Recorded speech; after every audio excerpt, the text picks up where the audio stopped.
Everyone, and welcome to our CMS webinar, Ukraine and CEE via Luxembourg investment funds. We have decided to hold this webinar to discuss an important topic, which is, I would say, quite a novelty in Ukrainian realities, because there are still not so many investment funds from Luxembourg which are investing into Ukraine. But we believe that actually this will change, and our webinar will be one of the first events devoted to actually changing this practice. We have around 70 participants who have registered to attend our webinar today.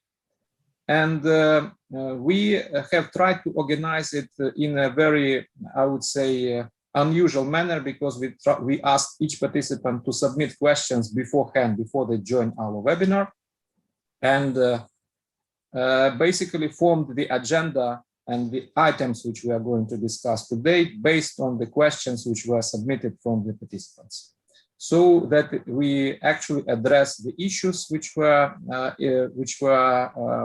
put to us while each one was registering for the webinar. So, in a few introductory words about investment funds and why Luxembourg investment funds, I want to emphasize that, first of all, Luxembourg is the largest investment hub in Europe, thanks primarily to investment funds and to the vehicles which exist in Luxembourg and which are very flexible and useful for making investments. Unfortunately, in Ukraine, we have not seen many Luxembourg funds active in the market. And to our knowledge, we have only 3 or 4 businesses which apply Luxembourg investment funds in practice. But we believe that the advantages, the tax advantages, the structuring advantages, and generally the comfort of doing business with the Luxembourg investment funds will provide the benefits of this flexibility, and will provide access to funding which is unrivaled in any jurisdiction but in Luxembourg. So during this webinar, we will speak why investment funds from Luxembourg are used, why they are the most convenient vehicles for making investments. We will focus on the toolbox for selecting the right investment funds in Luxembourg. And we will speak about the practicalities of choosing the right investment fund in Luxembourg, and which benefits the investment fund gives, and how to avail yourselves of the benefits of the investment funds. Then we will hear about the practical aspects of applying the investment funds in practice from Oleg Akhtyrskyi, who is the legal counsel of Diligent Capital Partners and who operates on a daily basis 2 investment funds from Luxembourg based on specific investments into Ukraine. And then we will describe the tax benefits and the tax aspects of using investment funds in Luxembourg. And finally, we will speak about taxation issues in Ukraine and some of the key drivers in Ukraine which will change the practice of application of investment funds, and primarily about the new legislation of controlled foreign companies, CFC legislation, which is likely to change the overall approach to investment funds in practice, and to make them much more attractive than they used to be in the near future. So who will be speaking and who will be making presentations today? First of all, there will be Oleg Akhtyrskyi, the legal counsel of Diligent Capital Partners, who will share his expertise with us and his practice of using investment funds in Luxembourg for Ukrainian projects, and what actually, and we'll share the strategy of diligent capital partners and why they have used investment funds specifically from Luxembourg. Then we have Frédéric Feyten, who is a managing partner of CMS Luxembourg office, the head of tax in Luxembourg, and he will share the tax aspects of using investment funds. Benjamin Bada, the partner and investment funds guru in Luxembourg, will share the practical aspects of using investment funds, and will share the toolbox of which investment funds and why they are used in specific circumstances. Viktoriia Stavchuk, our senior associate in CMS Kyiv, will speak about the tax implications of using investment funds in practice, and will describe the principal tax issues which will drive the change in investment funds well. And myself, Ihor Olekhov, I'm a partner and head of banking and finance in Kyiv. I will moderate the discussion, and I will also ask the speakers questions. And of course, I ask everyone who participates in our webinar to submit your questions in the chat or in the question and answer form. We will try to address these questions during our presentations, or alternatively, we will respond to those questions once we, if we don't have enough time, we will respond them individually by email or by telephone. So why investment funds are important for Ukraine? So we, as you know, Ukraine is probably the last frontier market in Europe, which has not seen a lot of investments, unfortunately, for various reasons, which are primarily political, because of conflict with Russia, because of other issues. Ukraine is not seen as a destination for investments and for many years has not been very popular among investors. And we believe that this is going to change, and actually the brave investors who will enter the market first, they will be the ones who will reap the benefits of actually doing business first and the first entrance into this unknown market. And obviously, the yields and the profitability of investments into Ukrainian projects is much higher than anywhere else in Europe and possibly also in the world. So because of this, we believe that for investors which use investment funds in Luxembourg, it is high time to consider Ukrainian opportunities, and to think strategically and to think more broader, in a broader way, that Ukraine presents now a good opportunity for entering the market. So, of course, there is now, because of pandemic and other reasons, there is fear in the market, and especially fear of investments into such country as Ukraine. But, you know, as asset managers, experienced asset managers say, when there is fear, you have to invest, because it's the unbelievable time to actually enter the market. So I will not dwell on this for a long time, but now I will pass the floor to Benjamin to explain why Luxembourg is important and what investment funds toolbox exists in Luxembourg. Benjamin? Thank you very much, Ihor, and good morning, everyone. Let's start with a few statistics and figures on Luxembourg. Luxembourg is the second largest investment fund center in the world after the US, and is the first in terms of cross-border fund distribution. According to the Luxembourg regulator, the amount of net assets under management in Luxembourg almost reached 5 trillion euros as of the end of last year, which constitutes a growth rate of more than 5% in 2019, and despite the pandemic. So those figures demonstrate the robustness of Luxembourg funds industry.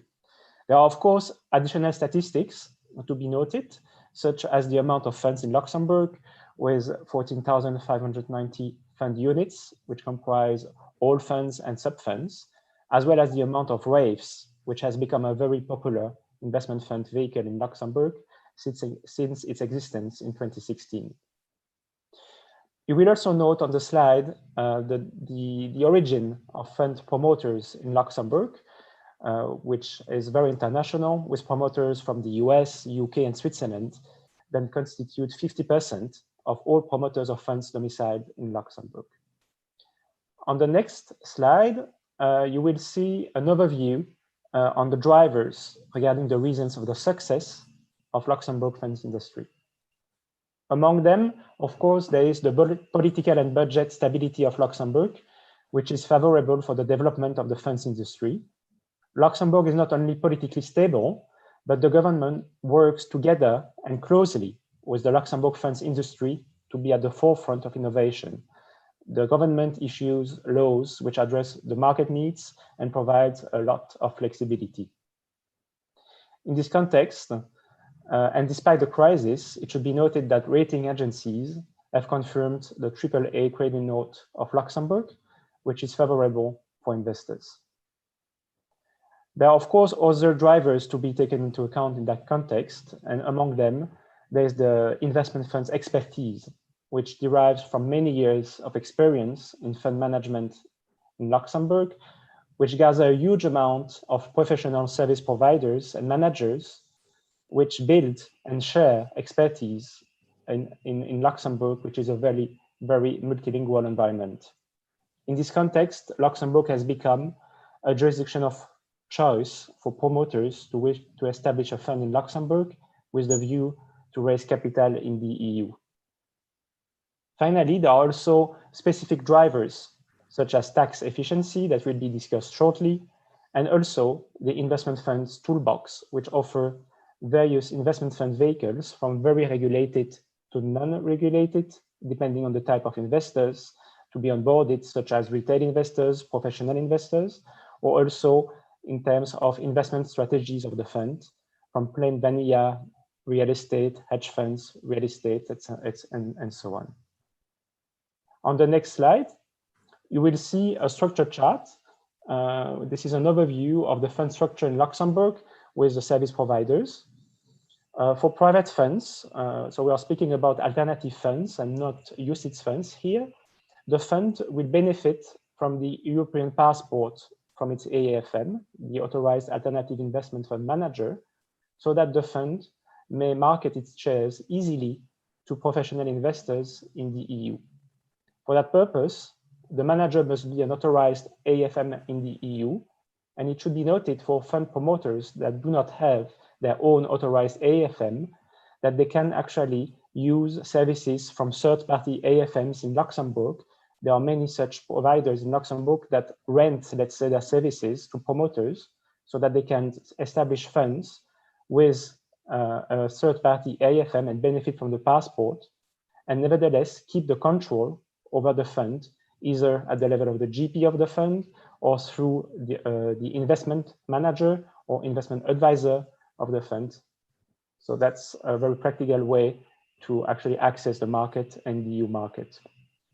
It should be noted in that context that Luxembourg funds, which are subject to the AIFM directive, will also appoint in Luxembourg a depository, which is in charge of safekeeping, oversight, and cash flow monitoring, and a central administration, which notably keep the register of shareholders of the fund and an auditor.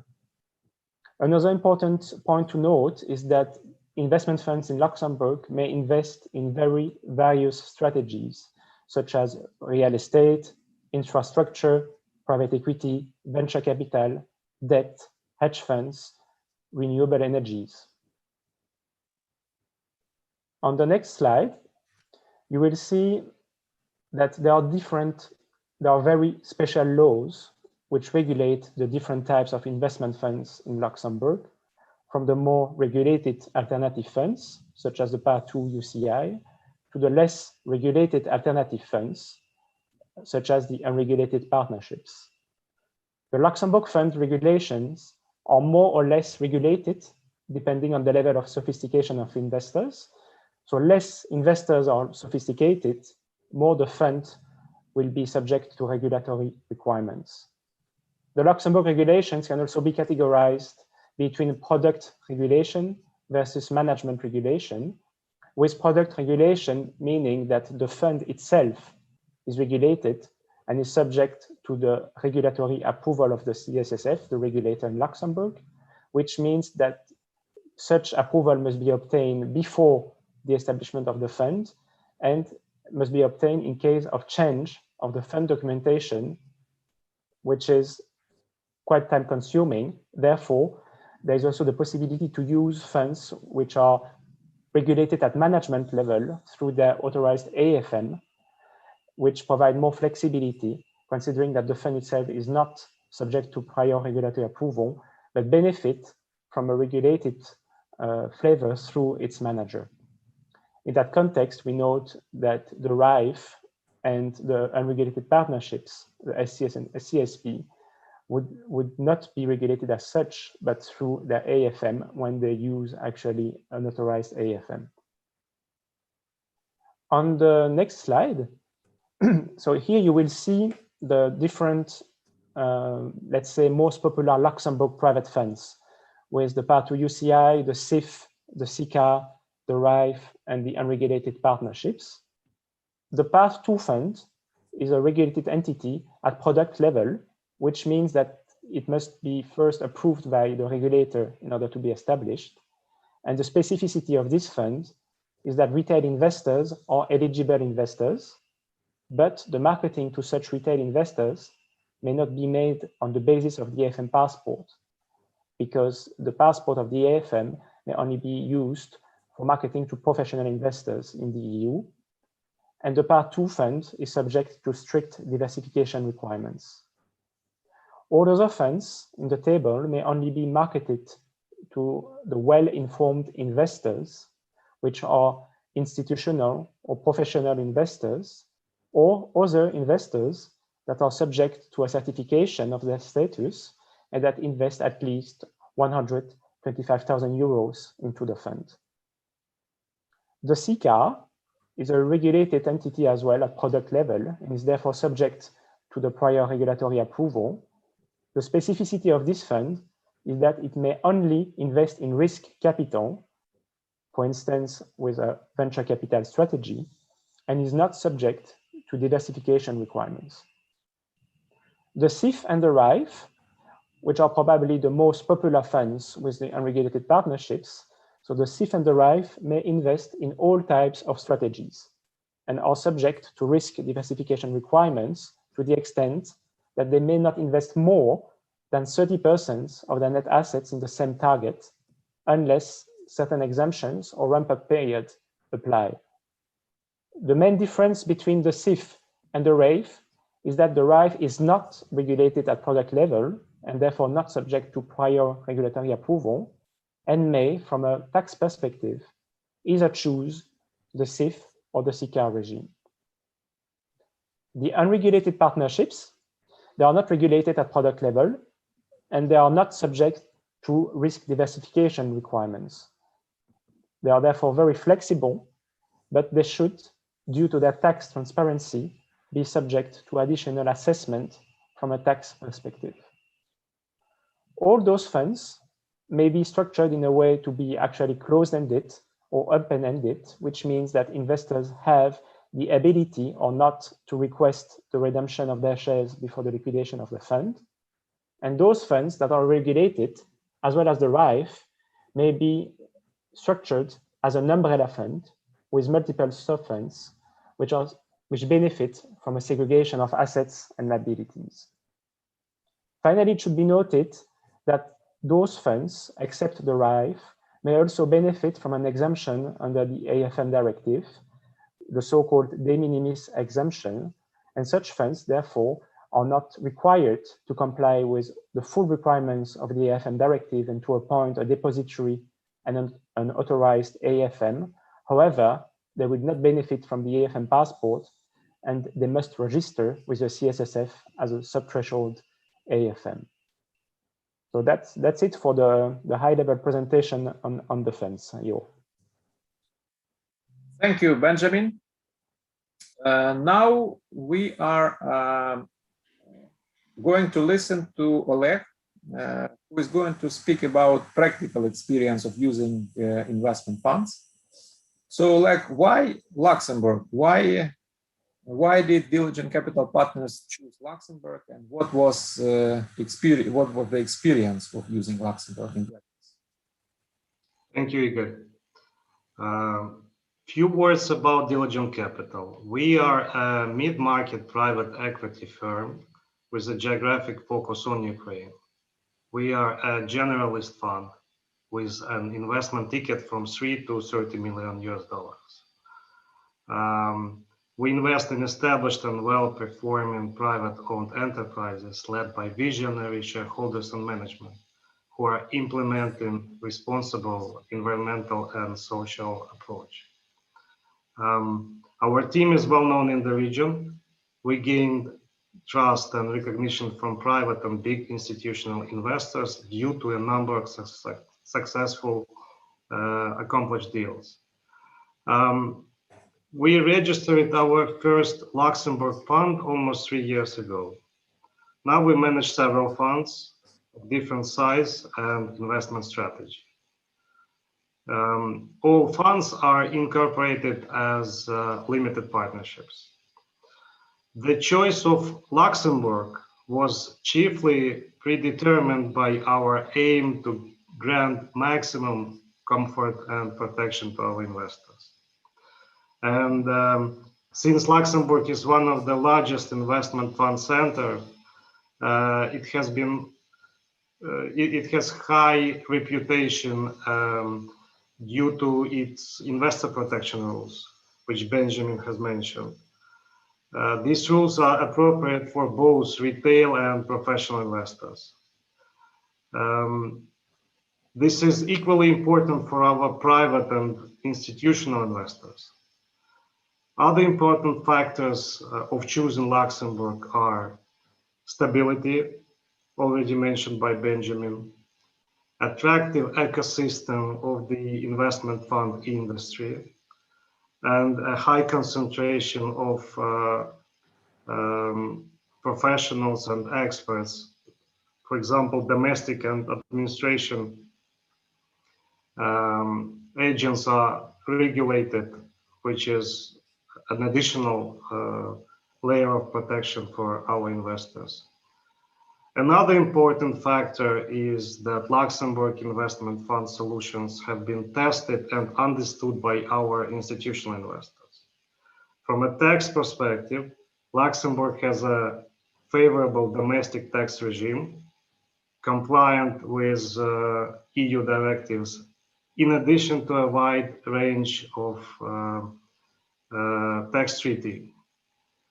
Now let me share a few practical points from my experience. First, corporate structure. The incorporation was quick. In our case, we didn't need pre-approval by the regulator because we are below threshold fund. Funds are managed by GP, also registered in Luxembourg. Corporate governance is quite simple. We have managers, investment committee. Constitutional documents are brief and precise. In our case, these are essentially LPA and subscription agreements. By the way, simplicity of the constitution documents is an important practical point for investors. Our constitution makes it easy for new investors to join in. Multiple classes of partnership interests can be issued, for example, in case you need a separate class for a separate investment asset. Another practical point, when drafting the constitution of the fund, one needs to keep in mind regulatory nuances applicable in the countries where the business will be run, Ukraine in our case, as well as country nuances of UBOs for tax reasons in particular.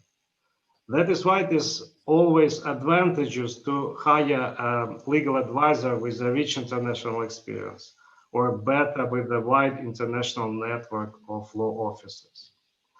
Overall, partnership in Luxembourg is flexible, very similar to Anglo-Saxon partnerships, but the legal framework as such is more understandable for our civil law practitioners like me.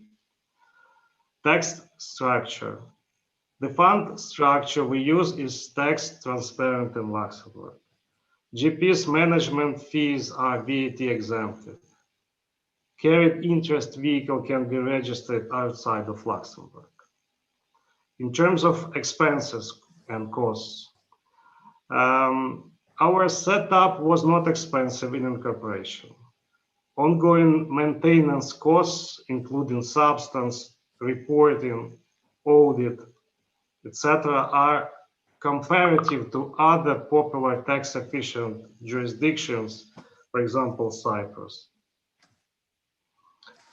Setting up of the fund is not the end of the story. In my experience, banks in Luxembourg are more sophisticated in dealing with comparing to many other countries of old Europe. But once the account is open, its maintenance becomes a key issue. Therefore, it's always good to have a service provider, a lawyer or a substance administrator capable of good introduction and safekeeping of your relations with bankers. To summarize, fund structure in Luxembourg gives us commercial and tax benefits, ease of operation, and moderate setup and running expenses. Igor? Thank you, Oleg. Maybe in this respect, I will immediately ask Benjamin the question, what level of control, because for Ukrainian, especially shareholders, sponsors and investors, level of control is kind of the most decisive question that they normally ask. So what level of control would such sponsors or investors will actually have over the activities of the fund? Thank you, Ihor. Thank you, Oleg. So there are different ways in Luxembourg for the promoter, the initiator, to keep control over the fund. The first one, this is actually at the level of the general partner of the fund. So the general partner of the fund traditionally will be a different entity, a corporate company with a limited liability. And the shareholder of that entity will be the team, so the promoter. And at that level, at the level of the GP will be in charge actually of the supervision of the fund and of the management, or we delegate the management to another manager, and will have the ultimate responsibility for the management of the fund. And the GP will actually appoint the different service providers or revoke the different service providers of the fund. So that's the first way for the team to keep control over the structure. Another way would be actually at the level of an investment manager or investment advisor of the fund. That means that in a fund, for instance, where the GP has delegated portfolio management to an authorized AFM, such as a third-party service provider, this entity will then delegate the portfolio management to an investment manager, or which belongs to the team. And such entity would then provide the investment management decision. There's also the possibility with an investment advisor, where the investment advisor belonging to the team would provide investment recommendations to the fund. This second option assumes that the team and the group actually owns a regulated manager or advisor. Another option in the situation where the team does not own, or the group doesn't own such authorized entities, is to lodge or set up an investment advisory committee at the level of the general partner or the fund, where representatives of the team will be sitting, and in that respect, they would be able to provide advisory recommendations, let's say, to the fund. So that's another way as well to keep control over the management and the decisions over the fund by the team.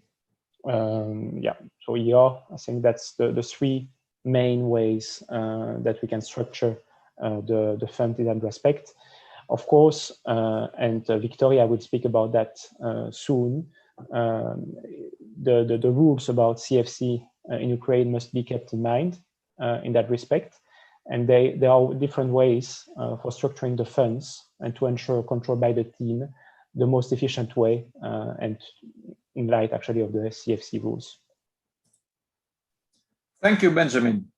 Oleg, thank you for this very nice description of benefits and why Diligent Capital Partners has chosen Luxembourg. And I think you specifically described a lot of advantages of operating in Luxembourg. And obviously we had about this very much publicized deal about investments into all seats. Maybe you can share a few impressions of that deal and what was the main, I would say, highlight of that deal. Unmute, please unmute, because you unmute. It's actually a very good example, Igor. Thank you. It is exactly the case when all the parties, the fund, the management team, and the institutional investor, FMO, and the target itself were comfortable with the choice of the jurisdiction. I would tell even more, our holding company for this investment is also registered in Luxembourg. Partially due to the fact that corporate governance is quite clear and flexible there. Another important point is compliance requirements. I actually should have mentioned it earlier, but this is when our internal compliance in Luxembourg is strict enough, and after passing internal procedures, we would have no issues with compliance policies of our institutional investors and banks. I'm first of all talking about typical compliance procedures of KYC, AML, DAX 6, regulatory reporting. Igor? Thank you, Oleg. And now we are proceeding further with the tax issues relating to the use of investment funds in Luxembourg. Obviously, these are one of the most important issues why investors all over Europe, I would say, choose Luxembourg. But I also want to emphasize that Luxembourg and Ukraine entered into a double tax treaty, which entered into force quite recently. And obviously, this also has an impact for choosing Luxembourg and for choosing investment funds which operate in Luxembourg. So with this, I pass the floor to Frédéric to say and describe the taxation rules for investment funds in Luxembourg. Frédéric? Thank you, Ihor. On my behalf, good morning to all of you, and also thank you for joining this webinar. I will share with you a couple of notions on the Luxembourg tax treatment of investment funds. I will also focus on the funds which Benjamin already mentioned, which are the most used in the funds area, and which are the Part 2 funds, the SIFs, the SICARs, the RIFs, and the unregulated partnerships.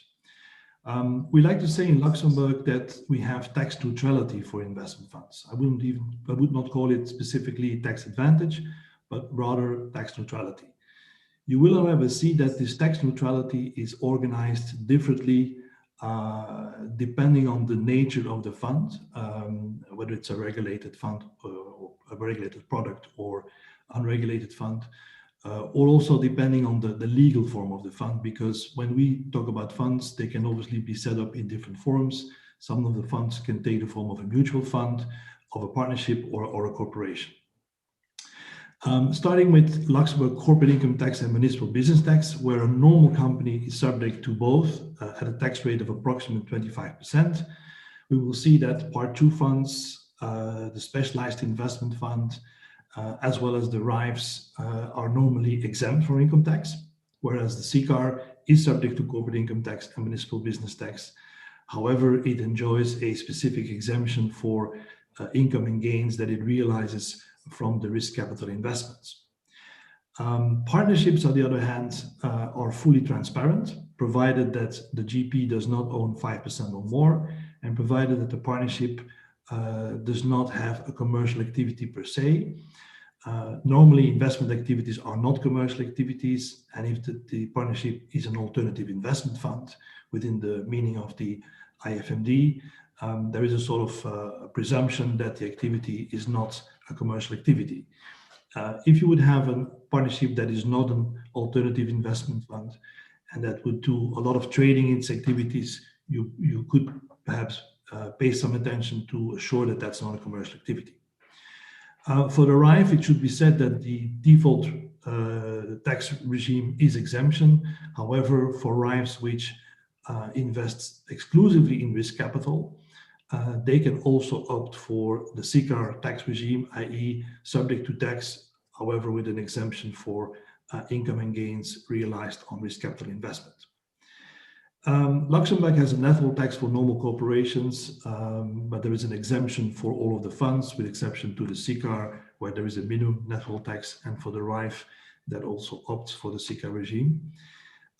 Generally, there is no withholding tax on distributions by investment funds. So whatever the form, whatever the regulatory framework, there is no withholding tax on dividend distributions. And there is also no capital duty on the contribution of equity to the different funds. Next slide, please.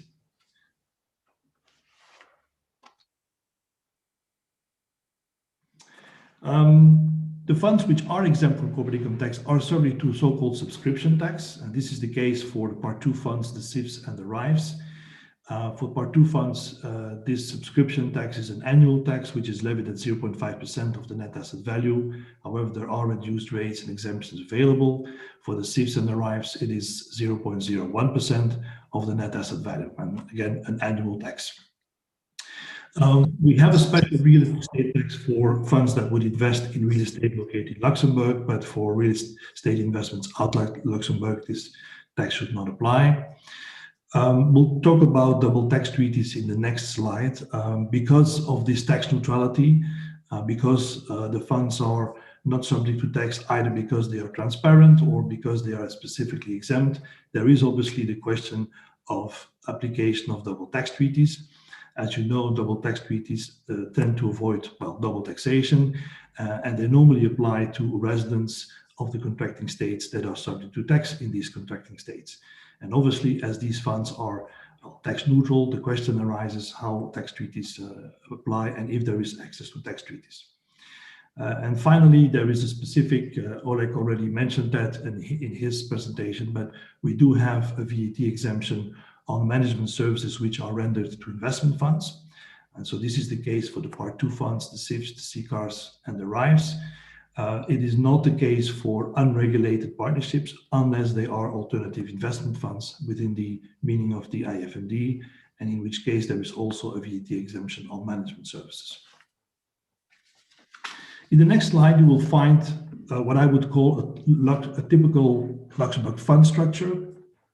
And you will see that we have three entities in blue, which is what you would normally see in a fund structure. Obviously, there is the fund vehicle itself, but there is also, for example, a Luxembourg GP if the fund takes the form of a partnership, in which case you need a general partner. And in order to ring fence the unlimited liability of that general partner, typically a corporation is chosen to have a corporate vehicle. And then we have a third vehicle, which is Lux Holdco, and which is a normal Luxembourg taxable company which is typically used to hold investments where one would need access to treaties or EU directives, and where this would not be possible for the fund. And that depends basically on the treaty in question. Now, discussing about treaty access, as I mentioned earlier, there is some discussion obviously on that. Treaty access will depend on the legal form of the fund. It will also depend on the treaty. Some treaties will give access to investment funds, typically to the investment funds that take the form of a corporate entity, the CCAVs or the CCAV. So in other words, the legal form of the SA or SCRL, or even the company or the partnership limited by shares. Funds that take the form of mutual funds or partnerships tend not to have access to tax treaties. There are a couple of exceptions, but generally they would not have access to treaties. If we talk about the Luxembourg-Ukraine tax treaty, the treaty itself is silent about the application of the treaty towards investment funds. However, we have a circular letter issued by Luxembourg tax authorities in which it is confirmed that the competent authorities of Ukraine and Luxembourg have agreed that the treaty is not available for investment funds. Now, that doesn't mean that the fund could not obtain a certificate of residence, because in Luxembourg we make a distinction between certificate of residence which are issued under Luxembourg domestic tax law and certificate of residence which are issued with reference to a treaty. So if a fund is excluded from treaty benefits, then the tax authorities will not be willing to issue a certificate with reference to the treaty.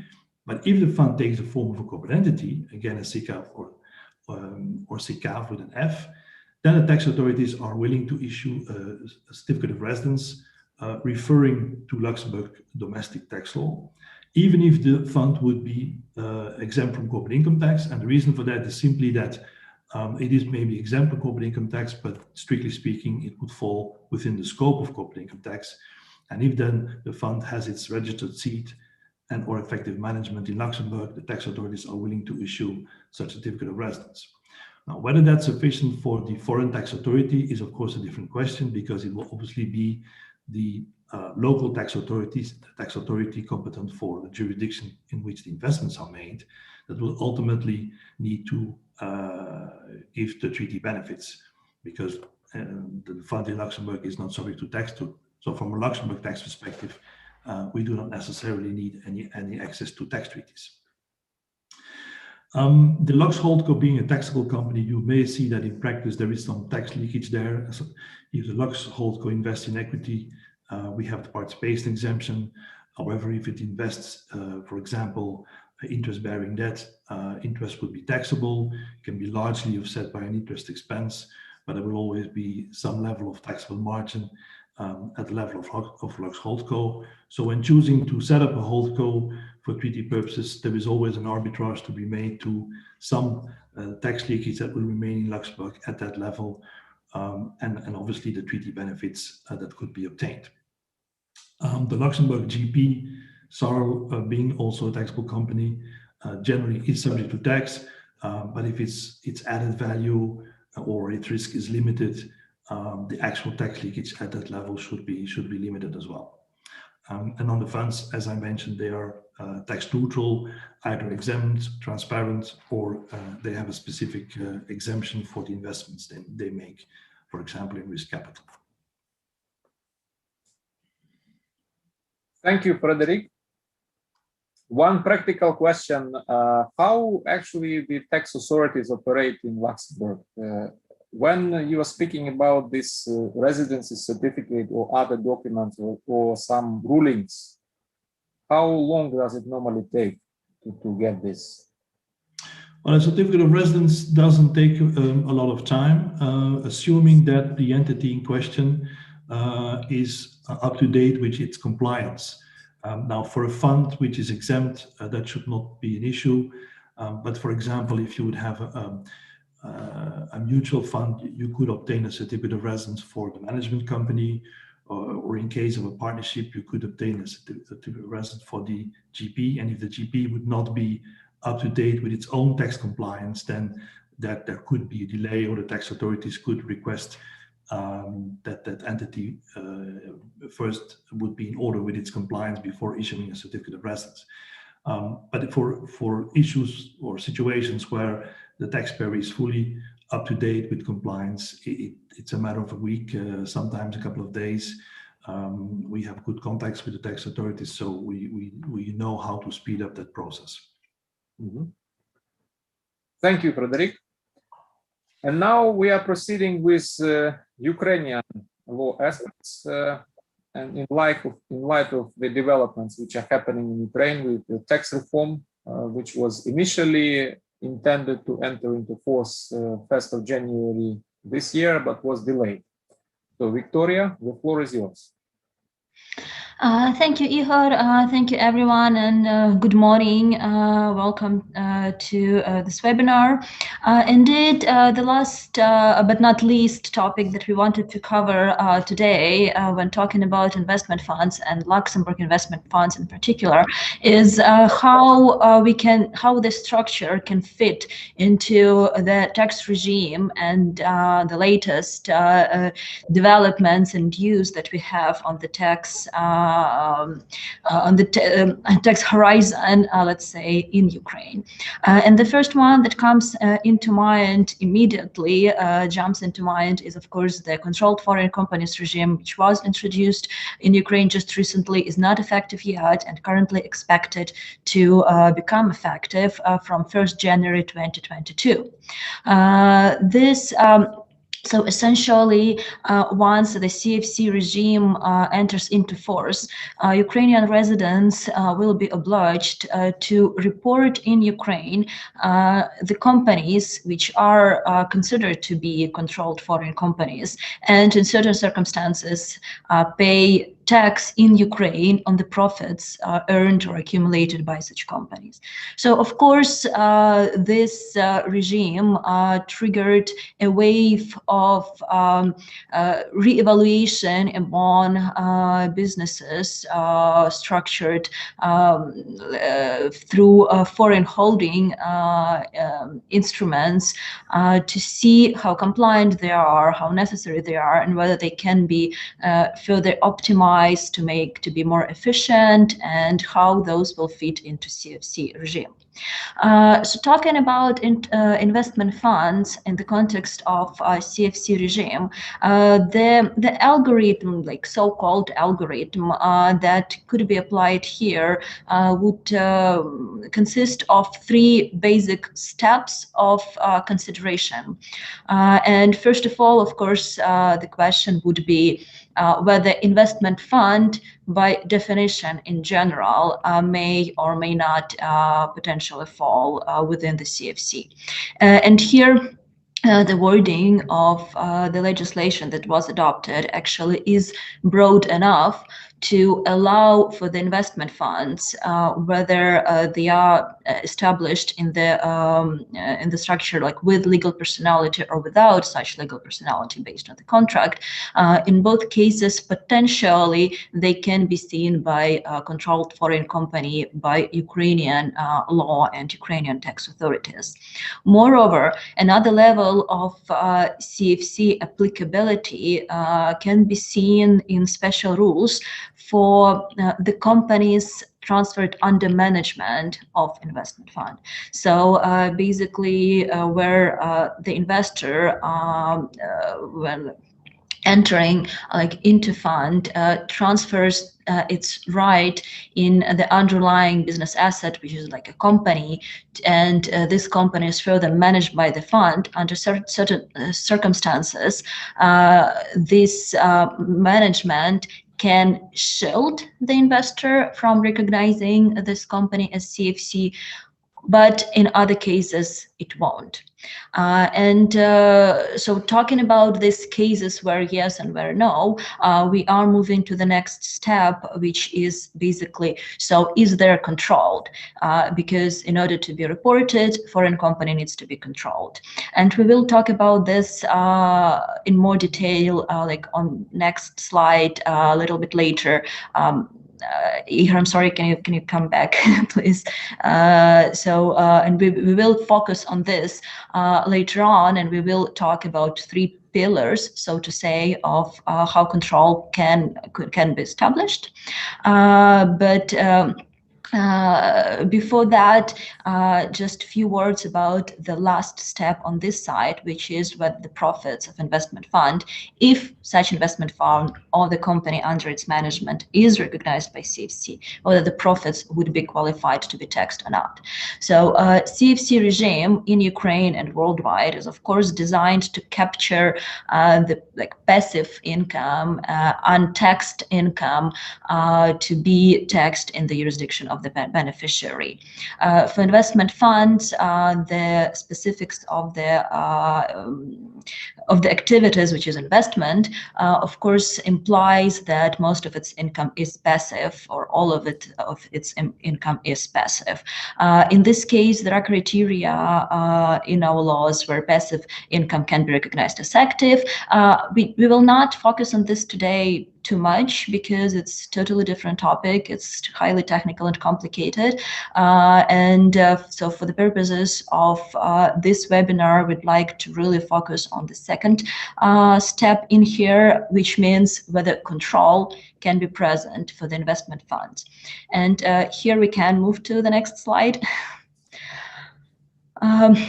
So talking about control criteria, we can, of course, very broadly and divide into three pillars of control that we could look for when analyzing the investment, the structuring of via investment fund. And for the investment fund with legal personality, we would be looking into so-called shareholding criteria, where the partners, the LPs or GP, actually owns certain shares, voting rights in the partnership, for instance, when the investment fund is established in the form of partnership with legal personality. And then we would look whether the rights implied under such shares holding amounts to 50% of effective holding in terms of shares, voting rights, again, entitlement to the share of profits or entitlement to assets upon liquidation of the fund. So this is more of corporate criteria, and that is more or less it's to a certain extent more clear when we are talking about.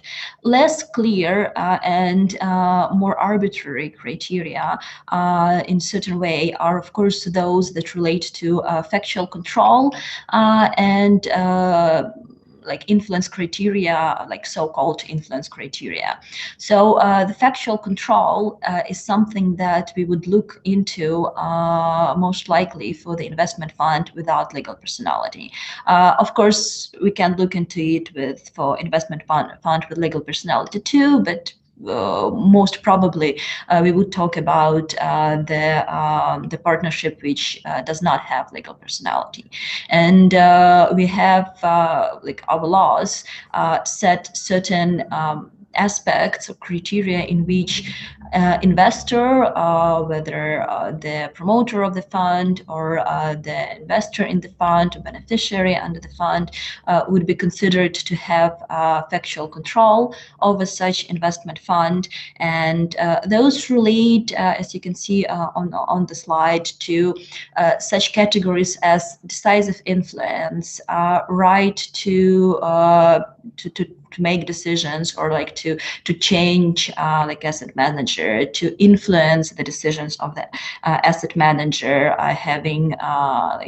providing binding instructions, having a decisive influence or binding influence on decision with respect to profit distribution, having a veto rights on profit distribution. So this criteria would point to the consideration that probably the person holds factual control over the investment fund.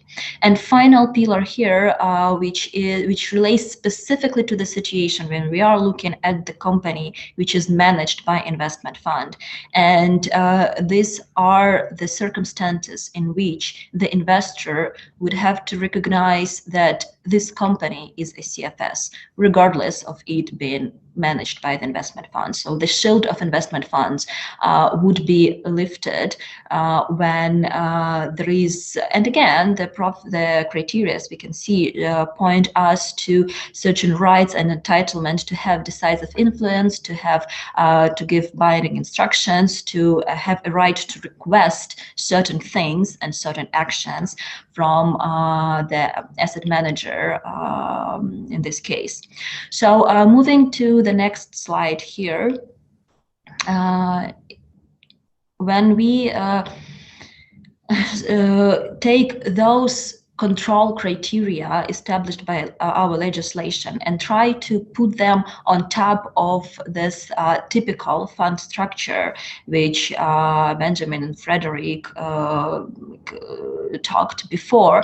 So we can see that there are at least three so-called like levels at which the question on CFC can and should be asked, and unfortunately, with respect to the answers, we do have more questions than answers here, because yes or no to the CFC will depend on the number of factors and the circumstances and the actual activities of the fund. So we do need to ask ourselves where Ukrainian residents are placed within the structure, because if Ukrainian residents are actually the settlers or promoters of the fund, standing behind the general partner managing the fund, the case would be much harder for them to argue the absence of CFC because of the powers that JP typically would have. But even then, it's not necessarily CFC. As Benjamin pointed out before, the powers of JP quite often refer to providing settling the framework for the activities of asset manager, which not necessarily and not always would amount to the decisive influence stated in our legislation. So here, of course, it should be analyzed. For the investors, like LPs, limited partners, CFC case is probably easier to disprove, because limited partners typically would have less decisive influence, or any decisive influence, and less powers apart from receiving actual profits from the investments and benefiting from the activities of the asset manager. Of course, as we mentioned, the form of the fund, whether it's with or without legal personality, will determine on which criteria to apply. So that is important. Some other features of the fund that could be taken into account and borne in mind, whether it is a dedicated fund. Dedicated fund is the one that has very limited, it can have one LP, it can have 2 or 3 LPs, and even those can be related and coming from the same group, from the same team. So in such case, for instance, the shareholding criteria, which relate to 50% of control, are more likely to be fulfilled because this is the closed fund, this is dedicated fund. So this is something to take into consideration. The management structure, specifically if the fund uses authorized investment fund manager, is important, because that would point to less control of the partners and investments over such asset manager, because given that it's regulated, it's licensed, so there are certain levels of freedom that are already enshrined assigned into such asset manager by law and cannot easily be taken away. Like, of course, when we're talking about like factual influence and level of factual influence, we need to remember that CFC rules in their core are designed and are called upon to target artificial structures of investments. So like in this case, they will look not only into the constituent documents of the funds, but also into the factual circumstances. That's why the arrangement always needs to be genuine and needs to be compliant for this matter. And of course, it's subject to planning, it's subject to understanding, and the balance between the proper level of control desired by the partners, by the investors, and the fine line of when this level of control would cross into the factual control, effective control for the purposes of CFC regime. And the last slide, if we can move to it, it's actually not about the CFC regime, but another tax development in Ukraine, which we thought we would mention because it somehow can be important for those considering investment fund for structure of investment, especially in terms of future exit from the projects. So something that recently changed in Ukrainian legislation and allows now Ukraine to apply withholding tax on capital gains derived from the sale, even indirect sale of business assets that derive their value from real estate in Ukraine. So if we have like on the side, on the left side, we have the like quite typical, easy and straightforward holding structure for the business when the real estate asset is held by an SPV, which would be Ukrainian SPV most likely. Then there is holding company, which is the foreign company, and then after that there is the beneficiary or like other like more levels of holding companies.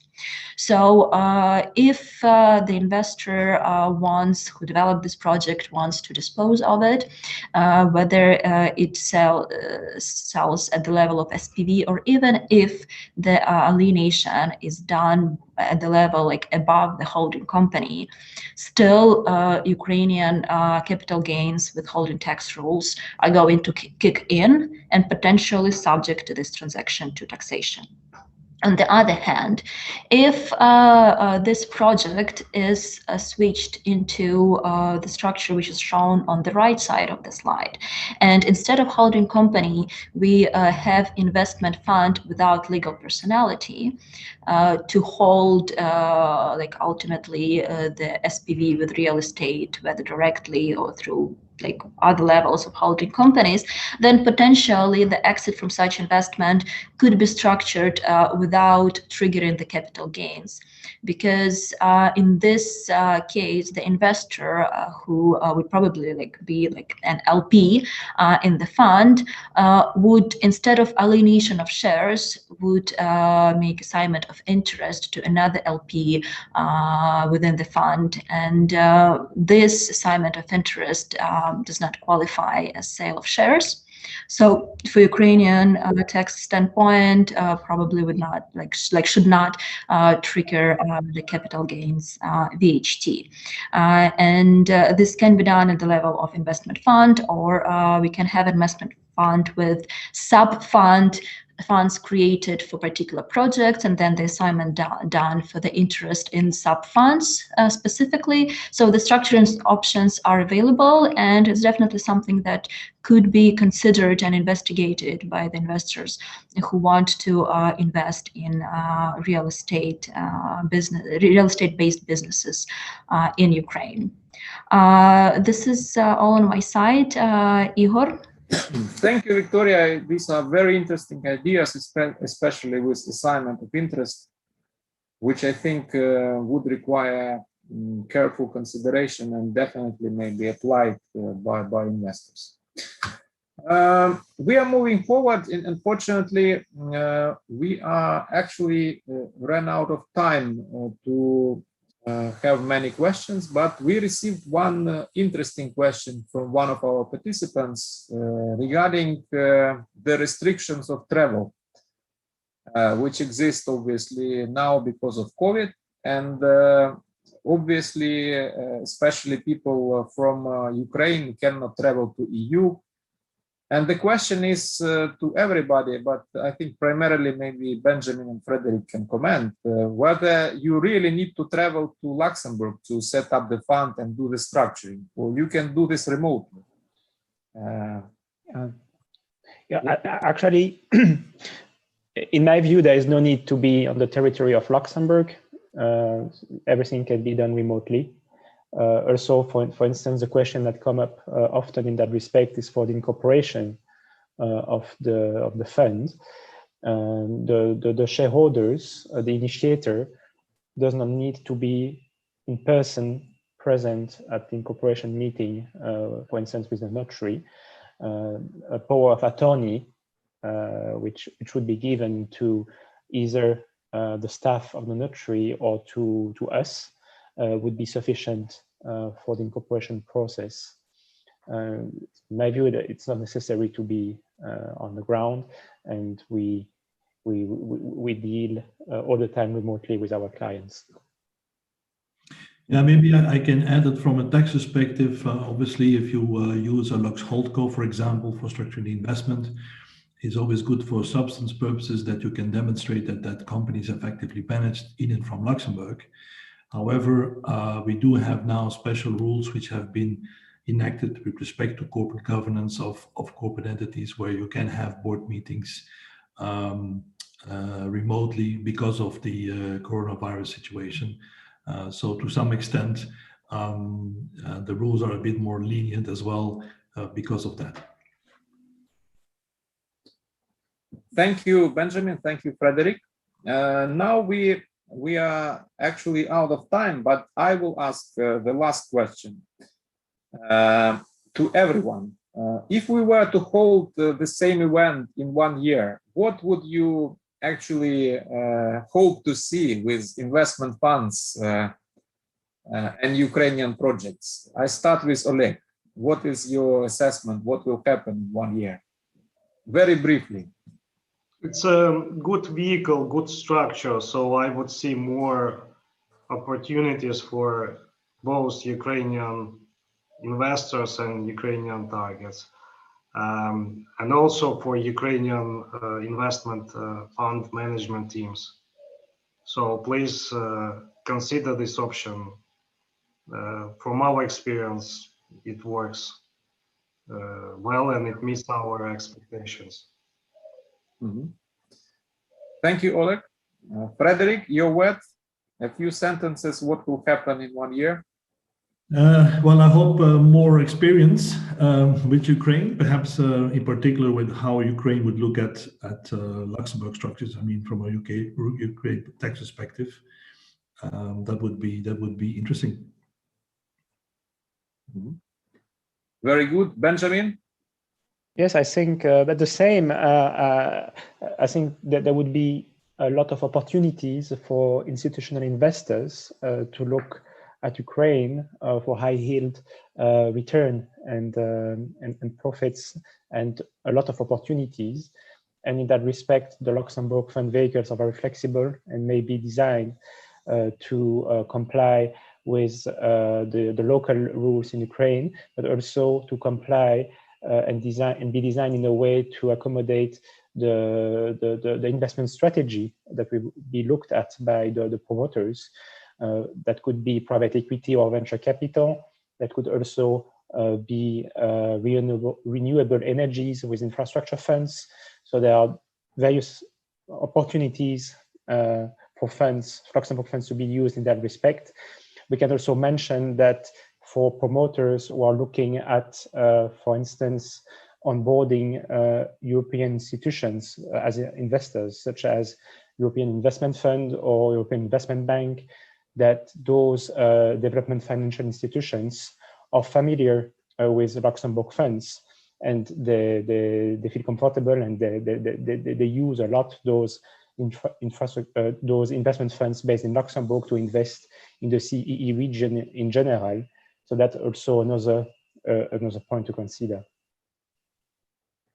Thank you, Benjamin. Viktoriia? I think I will be in full sync with Frédéric here. Not surprisingly, we are from the tax practice, so our hopes and dreams are always about tax authorities to become more open-minded and have better approaches, be more familiar and experience with the structure that we want to offer our clients.